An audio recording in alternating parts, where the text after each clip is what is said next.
तो देखो रिसेंटली ना मैंने Xiaomi का Mi 12 यूज करके देखा था और उसके अंदर भी Snapdragon 8 Gen 1 का प्रोसेसर था। उम्मीदें बहुत थी पर कभी कभी ना उम्मीदें टूट जाती है क्योंकि यहाँ पर जो प्रोसेसर था ना उतनी तबाही परफॉर्मेंस निकाल के नहीं दे पा रहा था। और मैंने आप लोगों को उसमें कहा भी था कि मैं एक फोन और आने वाला है जिसके अंदर Snapdragon 8 Gen 1 है। तो यहाँ पर फाइनली हमारे पास Snapdragon 8 Gen 1 का एक और फोन आ चुका है जो है Realme GT2 Pro। तो एकदम व्हाइट कलर का पूरा डब्बा बा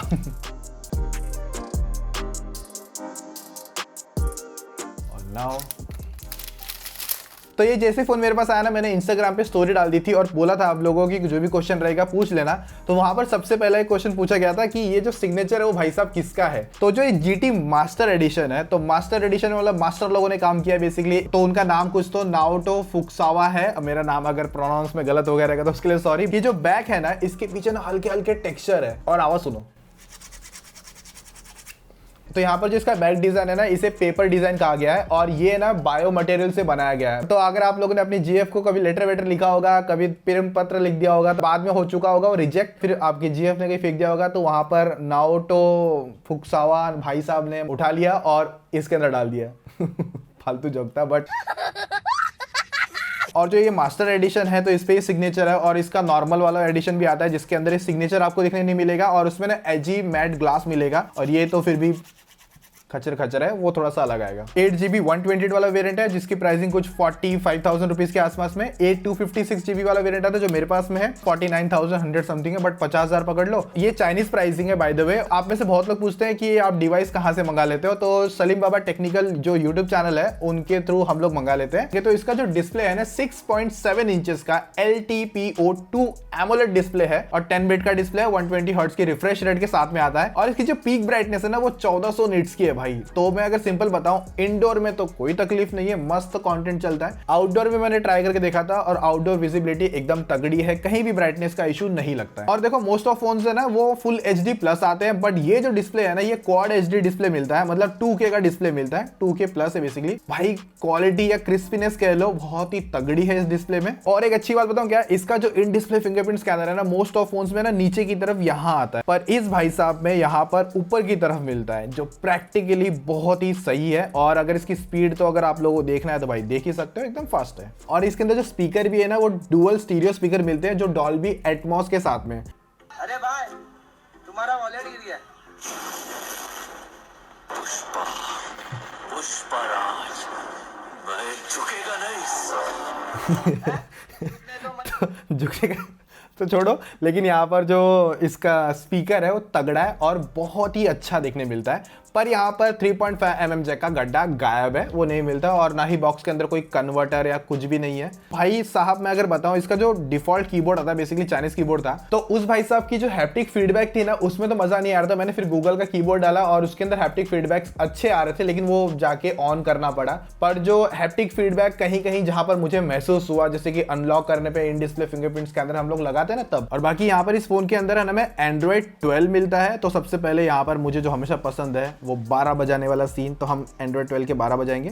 और यहाँ पर Realme UI 3.0 मिलता है और साथ में जो रैम एक्सपेंशन वाला जो ऑप्शन होता है ना वो भी मिलता है। और ये जो चाइनीज वेरिएंट है ना तो इसके अंदर ब्लोटवेयर तो भाई दुनिया भर के आएंगे, तो जब इंडिया के अंदर वेरिएंट आएगा तो देखा जाएगा, बट अभी तो भाई तगड़े ब्लोटवेयर है इसके अंदर। और मुझे किसी ने पूछा था कि भाई ये जो प्रोसेसर है क्या एप्पल की A15 बायोनिक चिप से अच्छा है। मैं सिंपल कहूंगा नहीं भाई, उतना अच्छा तो नहीं कह सकता। एंड्रॉइड बेंचमार्क पर जो स्कोर निकाल के दे रहा है ना भाई 9,84,000 प्लस का स्कोर है। 81% का CPU थ्रॉटल स्कोर मिल रहा है। इसके पहले जो मैंने Snapdragon 8 Gen 1 यूज करा था Mi 12 के अंदर वो बहुत ज्यादा थ्रॉटल कर रहा था, बहुत ही बुरी तरीके से, और इसमें वो चीज नहीं थी। यहाँ पर हमें परफॉर्मेंस भी मतलब जो एवरेज परफॉर्मेंस स्कोर है ना वो भी बहुत अच्छा था। और ये पॉसिबल बताऊं क्यों हो पाया, क्योंकि जो Snapdragon 8 Gen 1 है ना वो भाई अच्छा खासा हीट मतलब निकाल देता है प्रोसेसर जो है वो, तो उसे कंट्रोल करने के लिए इस फोन के अंदर कह सकते हो अभी तक का सबसे लार्जेस्ट इंटरनल कूलिंग सिस्टम लगाया गया है जो बेसिकली है 4129 mm²। और उसके पहले जो बताऊं ना किसमें सबसे ज्यादा था वो था iQOO 7 Legend के अंदर। तो मैंने इसके अंदर अभी ना जियो का सिम डाल रखा है और यहाँ पर वाईफाई बंद करके अगर आपको दिखाऊं तो 4G प्लस के नेटवर्क यहाँ पर हमें एवरी टाइम मिल रहे थे, लिटरली एवरी टाइम। तो मैंने जब इसके अंदर BGMI करके देखा था ना तो वहां पर पहले ही TDM मैच में तो अच्छी परफॉर्मेंस आ रही थी स्मूथ और एक्सट्रीम पर। और हाँ बाय द वे इसके अंदर हमें जो PUBG है वो स्मूथ और एक्सट्रीम पर मिलता, तो 60 FPS पे जो पहला TDM मैच था वो अच्छे से चल रहा था, कोई टेंशन नहीं। दूसरा मैच भी ठीक चला, बट बट जब मैंने इसे कंटिन्यूस तीसरा मैच जब चालू किया ना, तो भाई वहां पर इसने थ्रॉटल किया, जो भी एफपीएस ड्रॉप करना चालू कर दिया। सो समझ लो 45 से लेकर 55 तक के आसपास के एफपीएस आ रहे थे। और मैंने जब रैंगल करके देखा और भी सब सिनेरियो करके देखा, तो वहां पर है ना गेमिंग उतनी जैसा मैंने सोच के रखा था ना उस तरीके से नहीं आ रही थी। थोड़ी देर के लिए ठीक है, बट जब लॉन्ग टर्म यूज करोगे, आज थोड़े ज्यादा देर तक यूज करते हो ना, तो वहां पर एफपीएस ड्रॉप मारता है। मतलब ठीक तरीके से चल रहा था। बाकी गेमिंग रिव्यू आएगा, उसमें और डिटेल में अच्छे से समझ जाओगे। आज के टाइम पे मेरे हिसाब से ना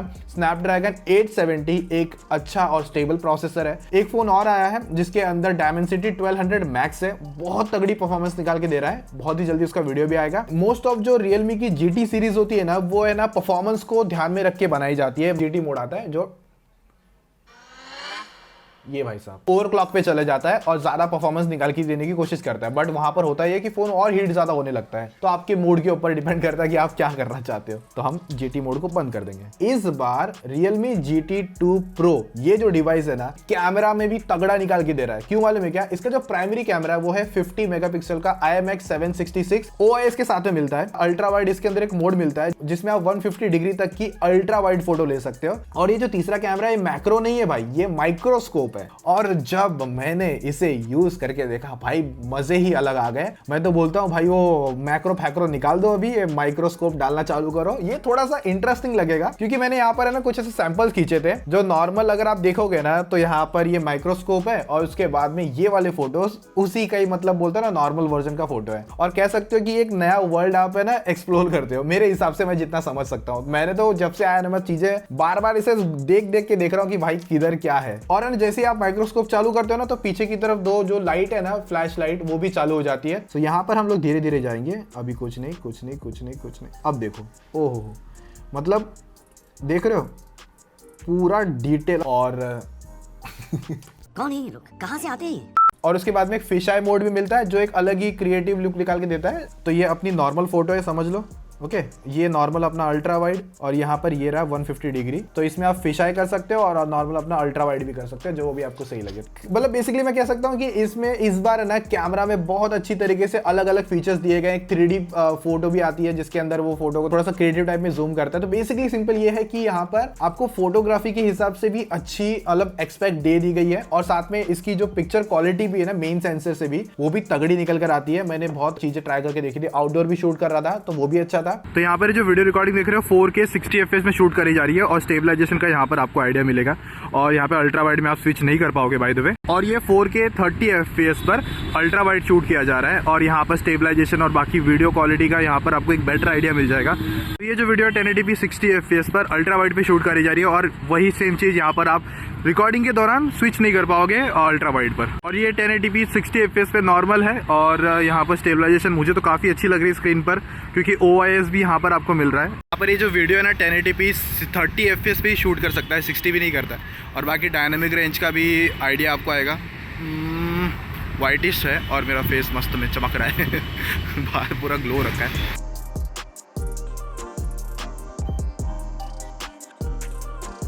तो देखो इस फोन का जो फॉर्म फैक्टर है ना वो भी बड़ा है, क्योंकि 6.7 इंचेस की स्क्रीन है। हैंडी फोन तो नहीं कह सकता, थोड़ा सा बड़े साइज का फोन है। इन हैंड फीलिंग तो अच्छा निकाल के देता है, पर ये फोन लाइट वेट भी है, कुछ अराउंड 192 ग्राम का निकल कर आ रहा है। स्क्रीन का साइज भी बड़ा हो गया और इसके बाद में फोन के अंदर 5000 mAh की बैटरी भी डाल रखी है। तो इन हैंड में मतलब ऐसा कहीं आपको नहीं लगा कि आपने कोई हैवी डिवाइस पकड़ा हुआ है। और साथ में 67 वॉट का चार्जर भी है, तो अराउंड 35-33 मिनट के अंदर 0 से 100% चार्ज भी हो जाता है। तो बड़ी बैटरी भी हो गई और फास्ट चार्जर भी आ गया, तो कोई टेंशन नहीं है यहाँ पर। तो देखो अगर मेरा फाइनल वर्डिक्ट दूं है इस फोन को लेकर, तो मेरे हिसाब से ये फोन इंडिया के अंदर शायद लॉन्च होना चाहिए, Realme GT2 Pro। आपको क्या लगता है कि Realme GT2 Pro की प्राइसिंग इंडिया के अंदर क्या होगी, वो थोड़ा सा कमेंट में जरूर बताना। और भाई अगर वीडियो पसंद आ रहा है तो वीडियो लाइक कर दो यार, चैनल भी सब्सक्राइब कर लो और अपना प्यारा सा कमेंट भी या कुछ अपना फीडबैक देके जाओ। तो देखो यहाँ पर ये थी मेरी सारी बातें इस फोन को लेकर, जितना मैंने यूज किया समझा और वो मैंने आप लोगों को इसके अंदर बता दिया। तो अभी के लिए take care, tata, bye bye.